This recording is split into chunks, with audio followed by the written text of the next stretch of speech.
আয়াত ৩৬ জাযাআম মির রাব্বিকা আতাআন হিসাবা। অনুবাদ: আপনার রবের পক্ষ থেকে পুরস্কার, যথোচিত দানস্বরূপ। তাফসির: ১ নম্বর ফুটনোটের বিবরণ।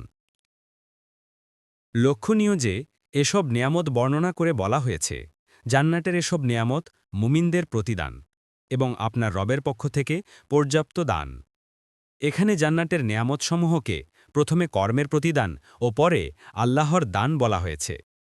প্রতিদান শব্দের পরে আবার যথেষ্ট পুরস্কার দেবার কথা বলা অর্থ দাঁড়ায় এই যে তারা নিজেদের সৎকর্মের বিনিময়ে যে প্রতিদান লাভের অধিকারী হবে, কেবলমাত্র ততটুকুই তাদেরকে দেওয়া হবে না, বরং তার ওপর অতিরিক্ত পুরস্কার এবং অনেক বেশি পুরস্কার দেওয়া হবে।